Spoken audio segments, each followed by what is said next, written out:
Today, we're diving into an incredible story about a disaster at sea, a massive broken promise, and a legal battle that changed the rules for everyone.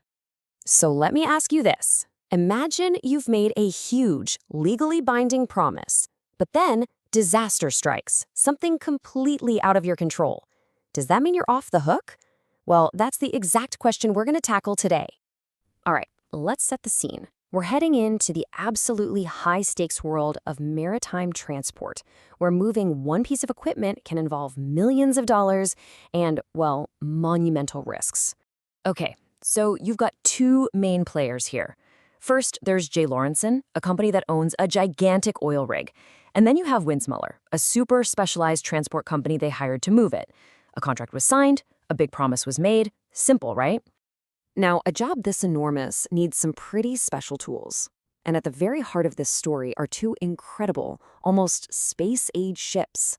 Let me introduce you to the Super Servant 1 and the Super Servant 2. Now, these are not your average ships. They are massive, semi-submersible giants owned by the transport company. And here's the most important part.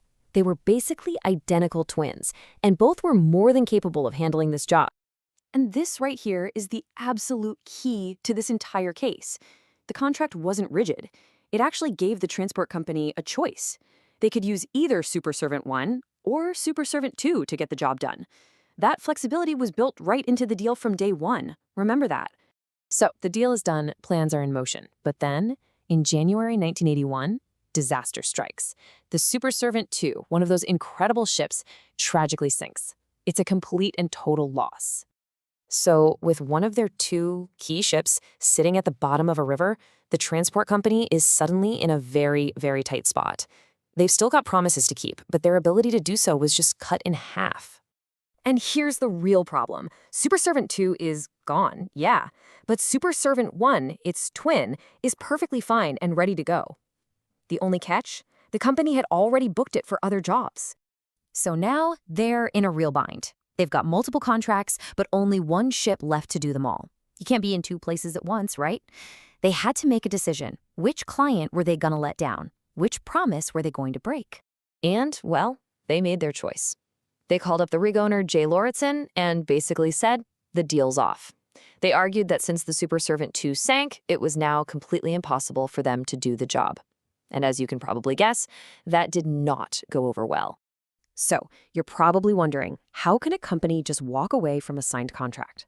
Well, they tried to use a very specific legal argument. Think of it like a legal escape hatch for a deal that's gone horribly wrong. It's called the doctrine of frustration. So what in the world is the doctrine of frustration?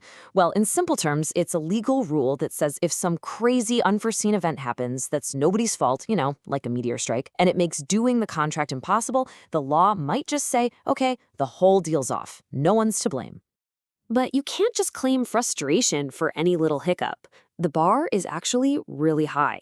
The event has to happen after the deal is signed, it has to be totally unexpected, it can't be anyone's fault, and it must make doing the job physically or commercially impossible. So the transport company's argument seemed pretty simple and honestly pretty strong. They basically said, hey, our specialized ship sank. You can't get more unforeseen than that. It's now impossible to do the job, so the contract is frustrated. Sounds convincing, doesn't it?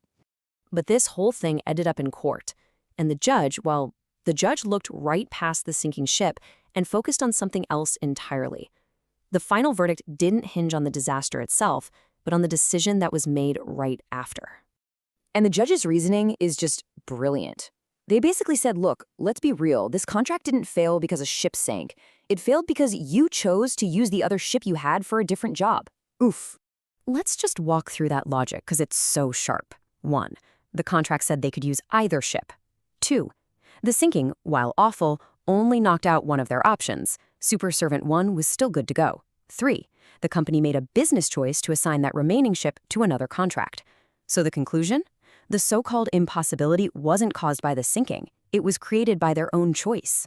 In this case gives us this really important legal idea, self-induced frustration.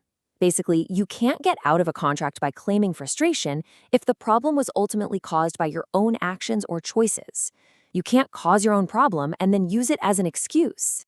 And this isn't just about ships and oil rigs. This whole idea has huge implications for all of us. The core principle here is about taking responsibility for the risks you agree to when you make a promise. Look at it this way. It makes perfect sense. If a meteor destroyed the only ship in the world that could do the job, yeah, that's probably true frustration. It's genuinely impossible. But in our story, a ship sank, and the owner chose to use their backup for someone else. See the difference? The impossibility came from a choice. The message from the court is crystal clear. If you have options, even if they're difficult or expensive options, the law expects you to manage your business and your risks. A bit of bad luck doesn't just give you a free pass to walk away from your promises. So what's the big takeaway from all this? First, you've got to understand the full scope of your promises. Second, having options also brings responsibility. Third, just because something bad happens, that doesn't make it a legal get-out-of-jail-free card. And finally, and this is the big one, it's often your choices, not just bad luck, that really determine the outcome. And that leaves us with one last question to think about, one that applies to all of us. When you can't deliver on a promise, is it really because you can't? Or is it because somewhere along the line, you chose not to? It's a tough question, but a really important one. Thanks for tuning in.